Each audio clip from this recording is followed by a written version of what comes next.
Uh-oh, bad news, the dreaded sound warning. So, obviously sound has never been the focus of this podcast. I'd call our podcast folksy, you know? The sound is never that good, so when I feel like I gotta pop in and apologize for how bad the sound is, something went terribly wrong.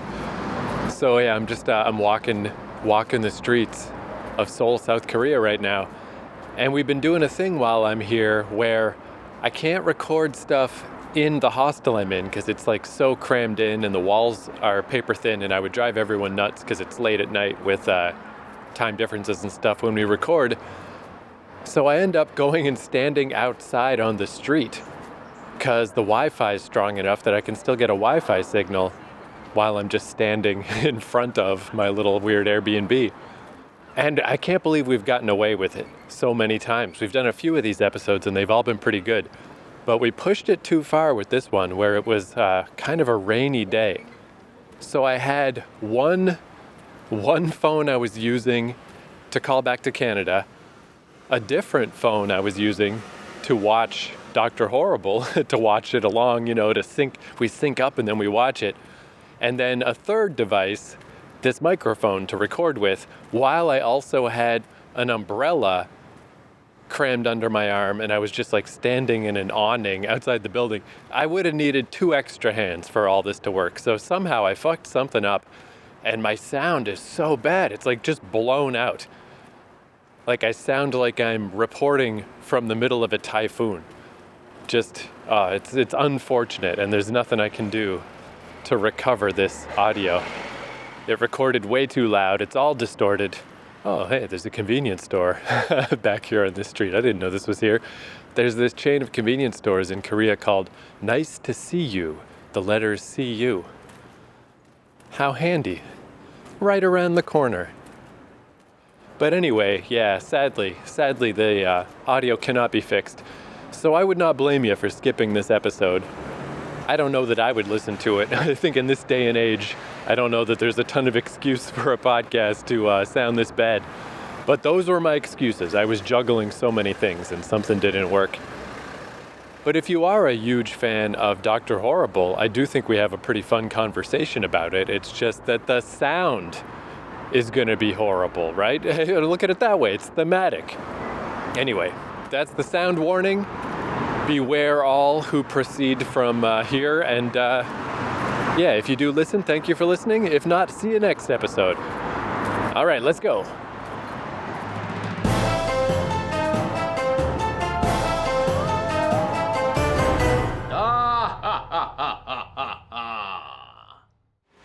Okay, for this week, so I think it's safe to say that you and I are both pretty big fans of the Buffy musical. Yeah, it was okay. It's all right. Yeah, we rewatched it, I don't know, a year or two ago, and it still holds up pretty good. So I just thought that along those lines, there actually is a second musical that Joss Whedon and a bunch of that crew made that it was in 2008 when I was living in New York. So otherwise, I'm sure at the time I would have been like, hey, check this out, a musical thing by this same guy. But since I was away in America, it just kind of passed by. But I thought, hey, why not? Let's watch his other musical, because it's quite short. You know, it's only like the length of a normal TV show, so like 45 minutes. And it's split into 3 acts. I think it's basically designed that it could have been a TV show, but it wasn't. So it's like 3 little 15-minute bits. And I just figured we could pop in between each act and just blab about it. But you in the mood for a short musical? Yeah, sure. Some variety in my life. So the story with this is 2008 was, there was this big writer's strike in Hollywood. So they had to shut down any productions and shows that involved, I don't really know the details, but if you're in one of these like writers guilds or actors guilds or whatever, you weren't allowed to, you had to strike. So during that time, they just decided, hey, we got all of our, we're already here. We all got all of our TV know-how and whatnot. So they figured during this strike, let's make a little free musical and put it out on the internet. So yeah, they made it into 3 parts and they released one each week. And it's called Dr. Horrible's Sing-Along Blog. So you know how Joss Whedon in Buffy and Angel and, you know, all that stuff, they always, they do lean on comedy a lot, and those shows generally are better when they're being funny. But I do feel like Dr. Horrible, it's really leaning hard on the comedy. I mean, what a silly name, right? Like Dr. Horrible, sing-along blog. And a blog is just like a weblog, a website where you just blog about your life. You know, so he's got this blog where he goes on to the internet and he complains about how he's this crappy supervillain, that nothing's going well for him and everything sucks, and it has music. And I got to admit, this thing was like a slow burn. Like this first part in particular, you know, I knew they were just putting it out for free on the internet. I guess my expectations were pretty low, but it really starts slow. The first few minutes is literally just Dr. Horrible in front of a camera talking about how bad his criminal career is going. And I was like, what the hell is this? Like, this kind of sucks. But then as it goes, it does build up into something much, much more. And, you know, it's got catchy songs. So yeah, I guess we'll just watch part one and then we'll hop back in after that. Laundry day, see you there, under things, tumbling. Wanna say, love your hair, here I go, mumbling. With my freeze ray I will stop the world. With my freeze ray I will find the time to find the words to tell you how you make me feel. What's the phrase? Like a fool, kinda sick, special needs, anyways. With my freeze ray I will stop the pain. It's not a death ray or an ice beam, that's all Johnny Snow. I just think you need time to know that I'm the guy to make it real. The feelings you don't dare to feel, I'll bend the world to our will, and we'll make time stand still.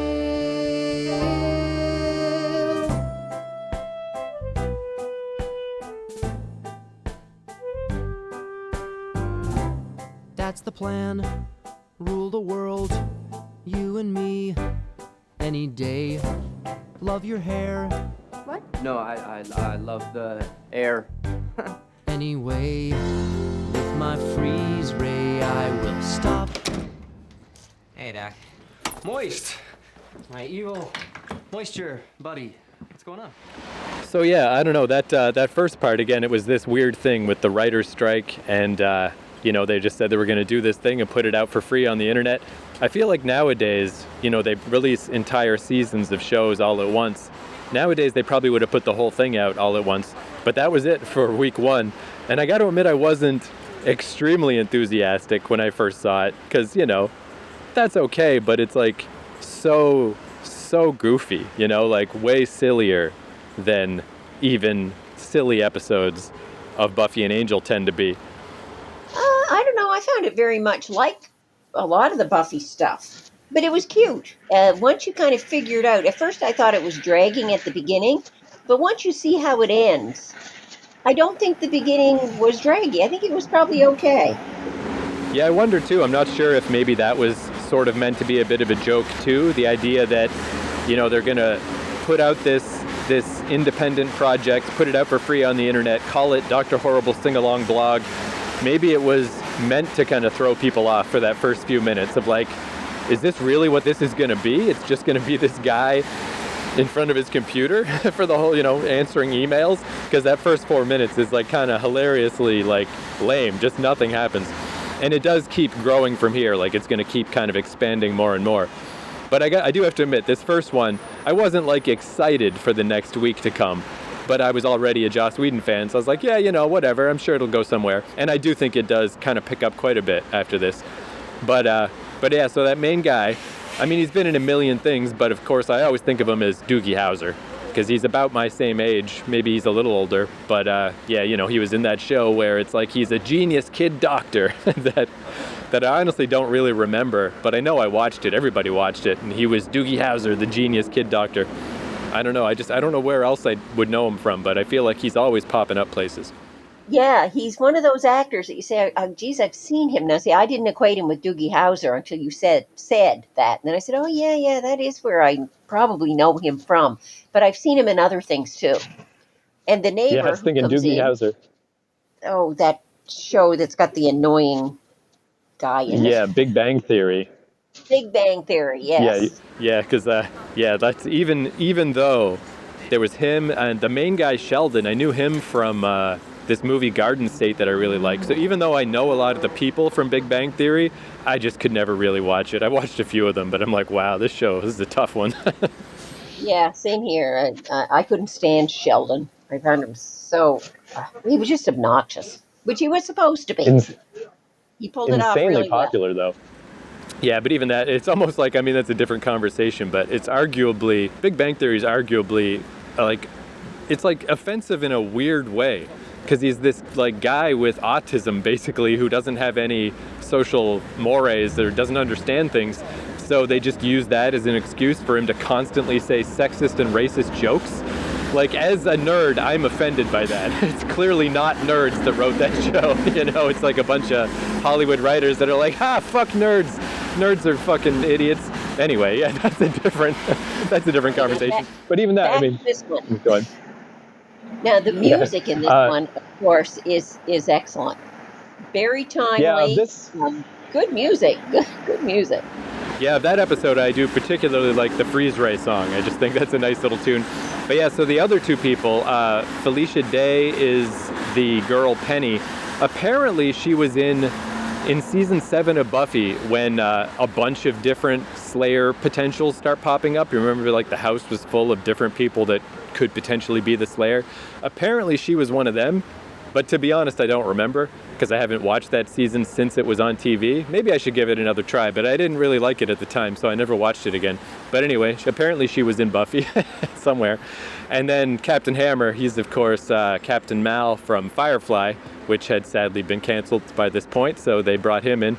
So yeah, there's the setup of we just got Dr. Horrible trying to get into well, that's what I mean though, like Dr. Horrible trying to get into the evil league of evil, and the head of the evil league is named Bad Horse, and that guy from the Big Bang Theory, his name is Moist, and his evil superpower is that he moistens things that he touches. Like, you see what I mean? Like, this is much dumber than Buffy. Yeah, a little far out. But I really like the part where he's reading the letters. He's reading the letters, and the 4 singers come in, the cowboys on the other side. Right. I mean, that was different. Cute. And I mean, yeah, not to spoil it, but this is going to be, again, one of these, you know, it's a pretty standard Joss Whedon trick, but he's going to lull us in with the jokes, and then it's going to, you know, go somewhere bigger, ultimately. But yeah, so anyway, there's the setup. And for this second part, the very first song in this second part it's my favorite song of all the songs. So, you know, that's a good point. And what I noticed is, because I don't really watch a lot of musicals, to be honest, I only really watched these musicals, you know, maybe the South Park musical. But my favorite song in the Buffy musical was that song where Giles and Tara both sing a song together about how Tara's got to let go of Willow and Giles has to let go of Buffy, and how the two songs like intertwine into one song. So that was my favorite Buffy song. And this song is similar, where it's like, this is what's funny too, like Dr. Horrible, he really is such a lame nerd. Like, he has nothing in common with this girl, just that they go to the same laundromat. They have nothing, like no, what's the word I'm looking for? Like, their common ground is just nothing. They don't have any of the same values. So this song is just about how he wants to destroy the world and she wants to save the world. But, you know, it ties together until they're both singing the song together. And I just fucking love that shit. I just think it sounds so cool. So anyway, that's the first song of part 2. And yeah, we'll take it from here.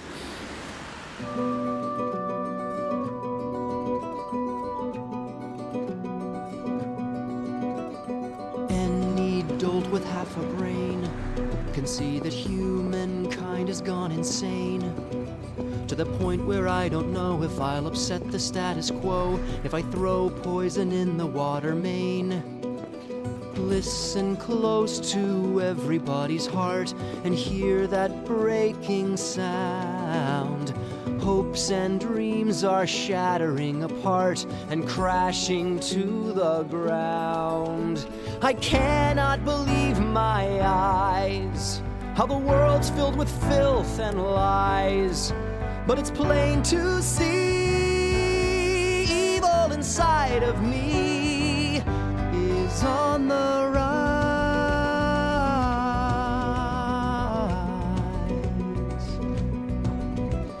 Look around, we're living with the lost and found. Just when you feel you've almost drowned, you find yourself on solid ground, and you believe there's good in everybody's heart.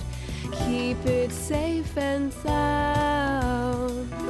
With hope you can do your part to turn a life around. I cannot believe my eyes. Is the world finally growing wise? 'Cause it seems to me some kind of harmony is on the rise.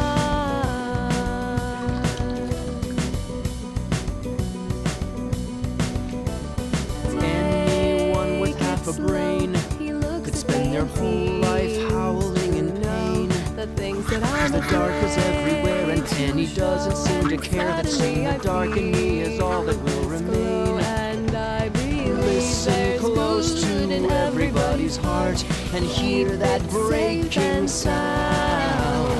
Hopes and dreams are shattering apart and crashing to the ground. I cannot believe my eyes, how the world's finally growth and lies. But it's plain to And it's see plain to see evil inside rapture of me inside of me.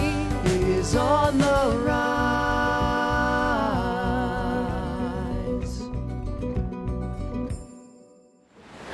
So there we go. Things are ramping up. Now he's got a good reason to kill someone, to get into the evil league of evil, and like, who better to kill than Captain Hammer, who stole his, you know what he thinks of as his girlfriend. His love lies.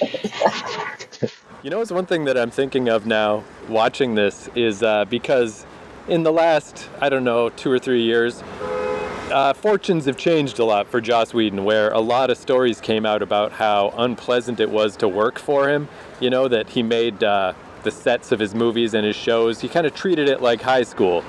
And he has also said many times himself that, you know, in high school, he was Cordelia. You know, whenever he would write Cordelia's mean lines, that was shit that he said to people. Like, he was a real dick because, you know, because he's a nerd. He's a nerd who is, you know, has to strike at the world before it strikes back at him type of thing. You know, underneath all the jokes of these Joss Whedon shows, apparently it was very stressful and unpleasant. So, I mean, I still think he's an amazing writer. The guy's a genius, but it must have been terrible to work with him. And now watching this again, it's like, man, like, he just is Dr. Horrible, right? You know, like this guy who, he just feels like he's entitled to have respect and power. He sees some chick and he's like, she should be mine. Even though, like, man, I mean, she's singing her song about wanting to help the world and save people. And it's like, there's just nothing there. It's all in his mind. And I'm just wondering, like, man, how much of Dr. Horrible just is Joss Whedon? Did he write the music for these?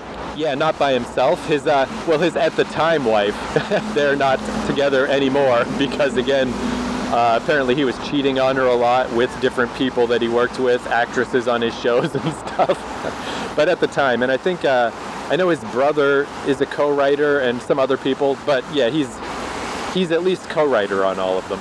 But he's involved. He didn't just say, okay, here's my storyline, guys, and here's the story, and you guys create the music. Right, no, I think it was mainly, between this and the Buffy musical, I think it was mainly him and his at the time wife, I think. Because you can get, like, demos of some of these songs and things with them singing them and stuff. Oh, But yeah, then I'm impressed. yeah, I was thinking that too, like, it's so interesting that this show is set up because it was the internet. You know, he could have done anything, but it's designed exactly like a TV show. You know, it's got the 3 acts, it's got the spaces for commercials, it comes out to 44 minutes. And I was thinking, like, what if this was somehow a weekly show? Would that be any good? Or would it be Glee? You know, would it just get really tiresome really fast? Like, maybe it's the fact that he only did these 2 things. But yeah, like, I feel the same way. I think these songs are really freaking good. And the production of the songs, it's not just the words, it's the whole production of the songs, like the tone of them and well, you mentioned the duet, the 2 songs side by side, the 2 singers side by side. I mean, they meld exceptionally well. Yeah, and speaking of that, the first song in part 3 that's coming up, it's not my favorite song, but it is the one that gets stuck in my head the most. It's like this weird little, like, jazzy samba song. Like, because yeah, they even do just like different genres that fit with what's going on, and yeah, it's really cool.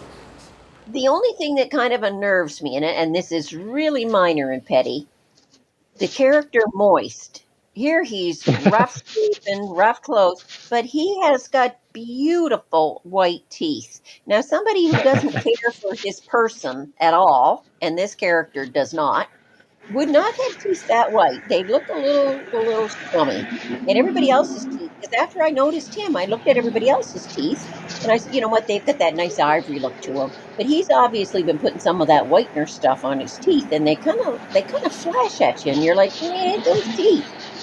It's kind of like too much in a character like him who is not savvy and clean and pristine in every other means, and yet here's these teeth looking at you. If you see him in the 3rd part, take a look at that. It's the thing. Yeah, I mean, I guess that is one of those Los Angeles problems, right? Just everybody's too pretty. I wonder, I'm trying to think of how you could retcon that. Like, maybe because he's constantly just emitting moistness, so that makes his body gross and his shirt's damp and things, but maybe that would keep his teeth really clean, possibly. Like, maybe bacteria can't grow on his teeth. I suspect it's something nobody noticed. He just has nice teeth. Yeah, I think you're right. But yeah, it would have been kind of a nice touch. That makes me think of, because it is rare for people to notice the teeth. Usually it is just, yeah, like super Hollywood teeth. But that was one of the stories with the movie Fight Club, where Brad Pitt plays this like underground fighter who starts this weird like counter-cultural militia and tries to take down society, and it's like all this wacky shit. So he actually went to the dentist and got all the crowns and caps and whatever taken off of his teeth so they'd be kind of jagged and weird looking. Because he's like, look, I know I'm Brad Pitt, I know I'm beautiful, and like it doesn't make sense that this underground militia guy, he would not look like me, but I mean, I can't help how I look, but I can at least ruin my teeth. And I respected that. I thought that was pretty cool. Well, I'm kind of conscious of those teeth since a couple of years ago there was this client in my office. And he was an older man, and he should have had a little bit of yellowish in his teeth. But he obviously had been doing the white job, too. So he was sitting across from me, and every time he opened his mouth, these teeth, they were almost fluorescent, kept looking at me. It got to the point I couldn't look at him. It was like, oh, my God, those teeth. They're just too much. They're like, here's a normal face with normal coloring in it, and these extremely white. It's almost like a black light had been shown on his teeth, and here they are. Every time he talked to me, the teeth coming at me. It's one of those weird things where it's easy to get self-conscious about stuff like that, but then yeah, the irony is then that happens. Like once you fix something, it's like you draw more attention to it, and now everybody is aware that that guy was self-conscious about his teeth, and then he went out of his way to get them fixed, and now they look weird in a different way, and in like a strange way, by trying to cover up his his problem, he's made it more obvious that he thought he had to do something about his teeth. And if he'd been a young person, a teenager or something, he might have been able to pull that off. But this was a man in his 60s. And he had these teeth that were just nee. We got one more part, 15 more minutes to go, where, I guess we'll see. We'll see how things go for Dr. Horrible. Will they go great? Probably not. And yeah, this first song, like I was saying, this isn't my favorite song, but it gets my vote for catchiest song because it just, I don't know why, it's the one song. I mean, 2008, how long ago was that? Geez, that was a long time ago, and this dumbass song still gets stuck in my head all the time. So all right, let's go to part 3. It's a good day to be homeless. It certainly is.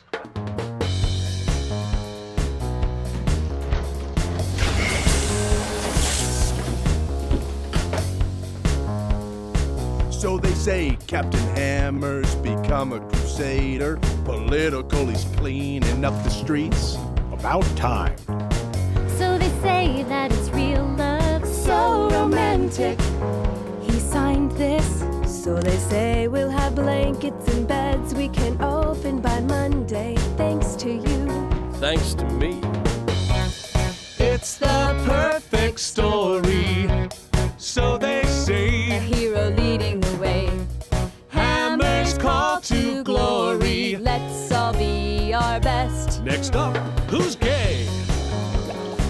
So they say he saved her life. They say she works with the homeless and doesn't eat meat.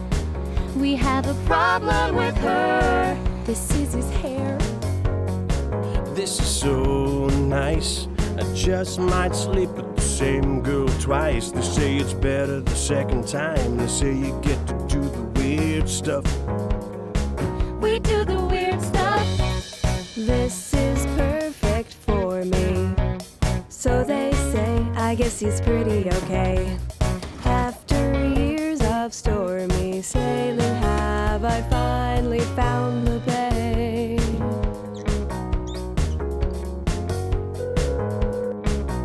He's still not picking up.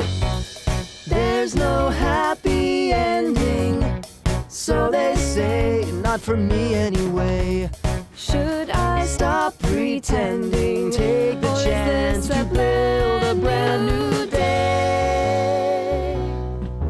This is his dry cleaning bill for sweater vests. Well, it was different. Yeah, I definitely think it gets cooler and cooler as it goes. Like, I really didn't see that coming, even though that's, nowadays with Game of Thrones and stuff, it's not that unusual to kill characters. But in Joss Whedon's heyday, it was real weird. He was one of the few people that would do this. He would just kill characters that you liked and throw you off. So I should have seen it coming, but I didn't. But it's such a neat thing, too, of like, he needed to kill somebody, or Bad Horse wasn't going to let him in the evil League of Evil, and he thought he was going to kill Captain Hammer. Didn't turn out that way. But it's like that classic supervillain origin story, I'm thinking of like Mr. Freeze, the Batman villain, where, it's because his wife got frozen in a medical accident. Actually, I don't remember. I don't remember quite how it went. But, everybody's got their tragic origin. So if we had come in later, later in the career of Dr. Horrible, like that would be his origin, that like, there was this girl he liked and he accidentally led to her getting killed or whatever. And it's just kind of cool that was the story that was being told this whole time, and I didn't expect it. I didn't think it was going to go that way. You know what? Just doing it in a little short stint like that, though, I think was this thing I could see if they had dragged it on. I don't know how they could have kept up the impetus of it.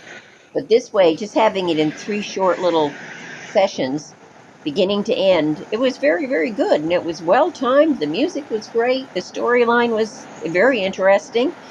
But to drag it on, I don't know how that would have... Well, they might have been able to do it, but... Yeah, I think that is kind of one of the most impressive things about it. I mean, that's kind of a thing that I've noticed in general is, nowadays when, TV shows are less structured and it is like one big long story that never ends. Where back in those days, the bygone days of 2008, when it was set up this way of like you had specific end points where you needed to put a commercial and the whole thing needs to fit in 44 minutes. And again, there was no need for them to do it that way, but that they did do it that way, I think there's a lot of benefits to having that kind of structure. It's like we really can't meander, we can't spend too much time. Like, it's kind of incredible how much they fit into one 44-minute thing in there. Like, not only the little tale of Dr. Horrible, but like they build that whole world. Like, that was Bad Horse at the end. He's an actual horse. so stupid. And like in that scene, there's all these different villains, and some of them they've mentioned, some of them they didn't. But like, yeah, I'm just amazed how much they managed to flesh out and to present. And not only in 44 minutes, one thing I didn't realize until I was looking things up just yesterday about this is it's split pretty much 50-50 between music and not music. Because the whole soundtrack is only 22 minutes long, and the whole thing is 44 minutes. So it's half songs, half not songs. And yeah, they just, I do think less is more in this case. Yeah, they really did an awful lot with this tiny little runtime. Yeah, they had good pacing too. They didn't waste a whole lot of time like dragging out a storyline or making you get the idea of the love interest. They just got right to it and moved along very, very quickly. And the music did not drag it down, which oftentimes in musicals you're like, oh God, is this ever going to end? Or come on, this is just not cutting it at all. But this music fit in really, really well, and it was well paced too. No draggy. There was no draggy music in this thing. Yeah, not only like I was saying how the So They Say song just keeps getting stuck in my head of like, this is so nice, I just might sleep with the same girl twice. That specific line, I don't know, it just never left my brain. But even watching that again, even Captain Hammer's whole song about how everyone's a hero in their own way, what a catchy freaking song. You know, like, man. And so insulting. Like, that is like the most insulting song in the world. This guy smells like poo. No one else is really a hero except me, but I'll pretend that you are. And like, what a dickhead. And even then, his audience just doesn't get it. Like, every once in a while you see a look on someone's face like what? But then at the end, they're all singing with their arms up and joining in. Yeah, well, I think that's kind of interesting, even with Penny. I mean, it's very obvious that her and Dr. Horrible would never have worked out, or like Dr. Horrible would never come to her side. The only way it could have worked out is if she accepted that maybe you can get things done with evil and she turned half evil, is the only way that relationship could work. But I also think it's interesting that she also clearly has nothing in common with Captain Hammer, but it's kind of believable because he's a superhero. He's famous, you know, and like she's just a normal person and she gets to date a superhero. It's believable that she would put the blinders on at least for a couple of months, you know, like she gets to be a celebrity girlfriend. But obviously, even at this point, she's like, I don't know about this guy, you know. But you don't expect a superhero to be so lame. Well, and the other thing about that superhero, we've seen little signs before the ending that he's not just the hero on the white horse, Joe Perfect. When they're sitting in the park and there's pigeons or something around, and he gets to kind of, I'm a little nervous being around these things. And there's a few points in the show like that where you see that he's got these hang-ups. He's not the perfect comic book character that you normally think of as the hero. He's got some hang-ups, and they all come out at the end. And he's got to go to the psychiatrist. Yeah, that's another good example of stuff that how much stuff they managed to kind of work in there without directly working it in.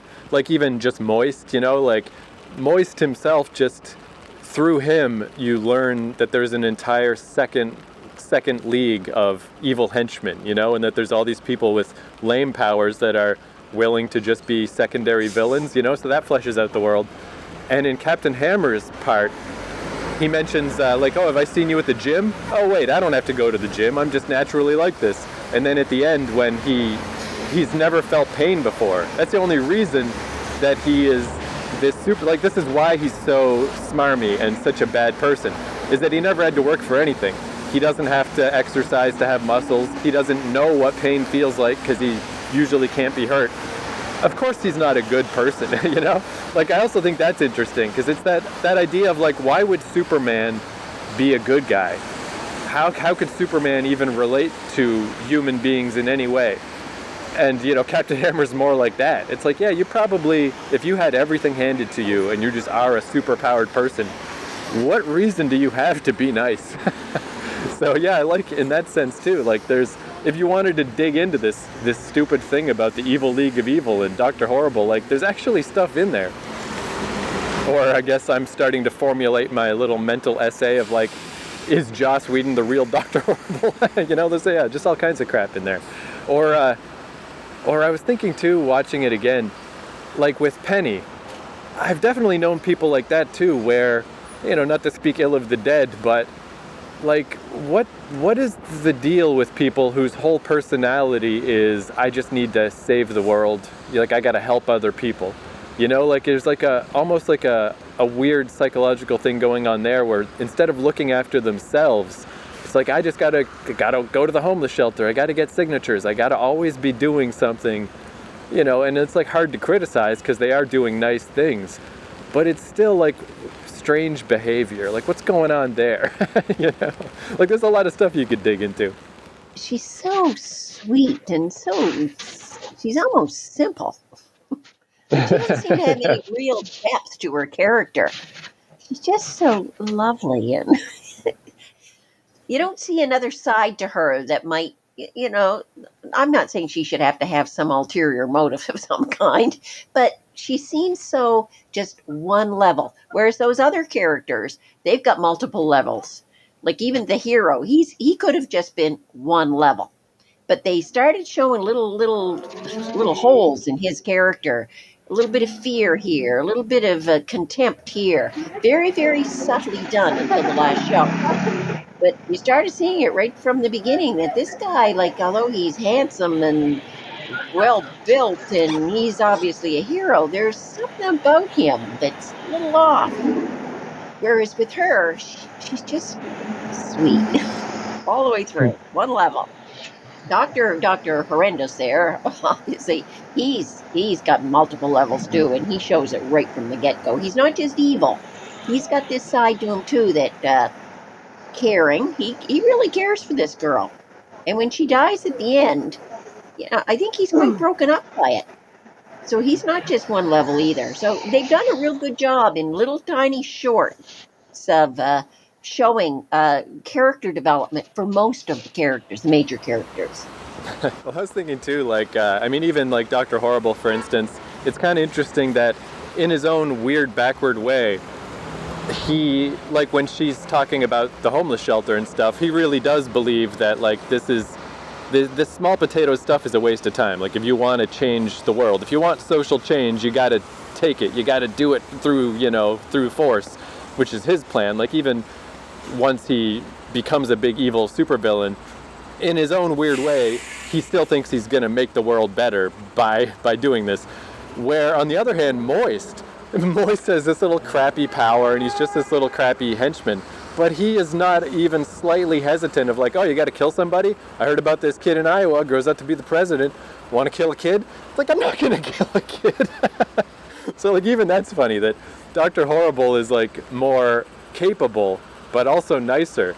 Moist is like the creepiest one in some ways, because he's just like not outwardly threatening, but he will smother a child. Of course, he's such a minor character, though, that we really didn't get to see a whole lot of his character. He was just kind of in there and out of there. So yeah, one thing that's unfortunate, I didn't know this until yesterday, again, when I was looking up some stuff about this to do a podcast, because, I do think if that was it, the one and done, like that's plenty, but obviously there's enough going on in there. You could certainly do one more Dr. Horrible, and apparently they were working on it. They had some songs done, they had a plot done, and they kept trying to get it done all the way up to about 2015 or so is the last time that Neil Patrick Harris and Joss Whedon talked about it, apparently. But they said like the main problem was they made this original one because of the writer's strike. Nobody was allowed to work, so they all had time, because it was obviously quite a lot of work to do this. They all had time to do it. Where to do a sequel, they would need to find a time when nobody's busy with actual paying work, and it just never happened, because all these people are quite famous, and like as we were saying at the start, like, oh, that guy's in Big Bang Theory, this guy, I think Dr. Horrible, he was on Broadway doing something, Joss Whedon started doing Avengers movies, like they just never managed to do it, and I think at this point they just probably never will. The most recent interview Neil Patrick Harris did about it was only a couple of years ago, and he said like, yeah, it's been so long now. He's like, I'm a grown man now. It can't even be that story anymore. I'm an old guy. It would have to be the story now of old Dr. Horrible, and that's a whole other thing. So it's just probably never going to happen, which is kind of a shame because, it's fine as it is, but I could have gone for one more. That would have been neat. Yeah, one more, but sometimes when you just see a little slice of life like this, and that's it. Sometimes that's all you need. And you could go back and watch this 3 or 4 times and get more out of it each time you watched it. But to drag it on, I don't know. That yeah, one more show of it, but I can't see them carrying it out with this much success and at this many levels in it for like years. Like some shows carry on for years, and we all know what happens to them. They're usually pretty weak and lame at the end. Yeah, particularly if they suck with the musical thing. I guess that's why the only example I can think of is Glee. It's the only famous show I can think of that was really successful that had music in every episode. But even then, it's not like it was original songs every episode. They would just do here's our Glee Club version of Nirvana, whatever, I don't even know how. Even if it was only one new song an episode or something, it would just stop being special. So yeah, a little more would have been nice, but seeing as I didn't even know that there was a sequel till yesterday, I guess it's fine. Whatever. I'll just go back to pretending I didn't know, and there we go. Just enjoy what we got. And to just drop it like they did at the third show with he's evil and he's meeting up with the other evils. That's really all you need to know. Like if you're with somebody who kind of buys into that basically the world is evil, okay, well there you have it. Yeah, and especially considering how super silly it is at the start, and his weird freeze rays and his crappy blog and nothing's working. He's somewhat plausible as a villain at the end when he puts on the red outfit and just, because he caused Penny's death, he's just not going to hesitate to do big evil plans anymore. He's going to be a real asshole. And it's man, this guy kind of is probably going to be a quite scary supervillain. That's kind of a surprising, I really didn't expect it to wrap up that way with, Dr. Horrible actually being geez, I wouldn't want to fight that guy. It's pretty cool, a pretty cool ending. But yeah, also strange though how, again, they're always walking that line between comedy and seriousness in all of his shows. I mean, that's the whole point of the title, Buffy the Vampire Slayer, is it's a silly name with a serious profession. But yeah, even right at the end, when he's got his evil suit on and the evil music's playing and dun dun dun, and then the door opens and Bad Horse is a real horse. I'm God damn it. That is so silly. That is so silly. But yeah, I don't know. This is cool though. Anyway, I thought it'd be cool to watch because, yeah, we have watched the Buffy musical a few times throughout the years, and yeah, we just never did watch this one, so I thought I would bring it up. Well, this music was equally as good as the music in the Buffy shows. I kind of like, too, I mean, I was saying, Neil Patrick Harris, he was on Broadway, and, he's a real singer. I kind of liked that the girl, Felicia Day, she's not that she's a bad singer, but I kind of like that she's clearly not a professional singer, because that is one thing too with the Glee type shows, is it's almost obnoxious how good singers are. It's a weird thing to complain about. Obviously good singers are good at singing, but they're so over the top and they're so I'm a good singer, you can just feel that. I liked that she was kind of flat. She's just a normal person who sang in a normal way, and I'm even that I liked. I thought that was kind of cool. And they would want her, because of the way they developed her character, and that she is just so sweet. She doesn't have a bad bone in her body, that girl. So yeah, you've got to have her as just sweet. And she comes across in her singing and her acting like that. You're not looking for anything deeper with her. Whereas those other characters, you're kind of yeah, I wonder what's really going on. What's their motive? Who really are they?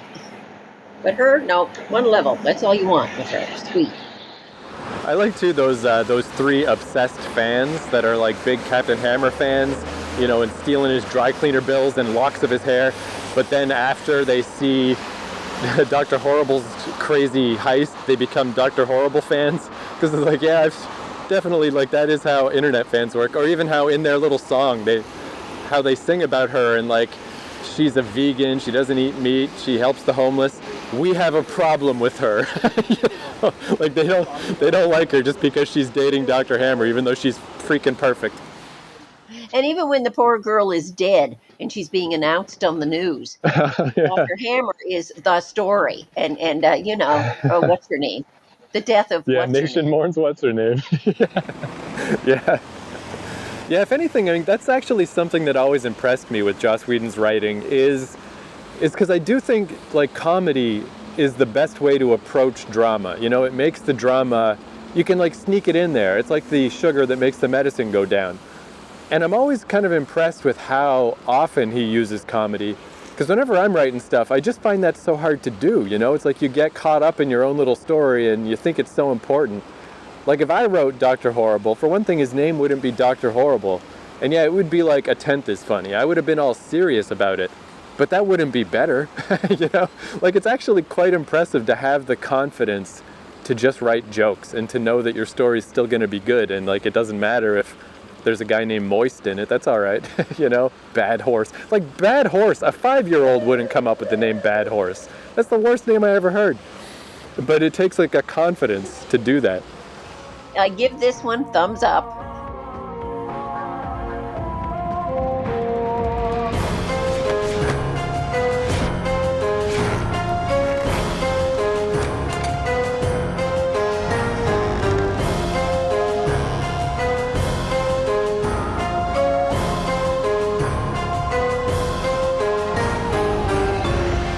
Now the nightmare's real. Now Dr. Horrible is here to make you quake with fear, to make the whole world kneel.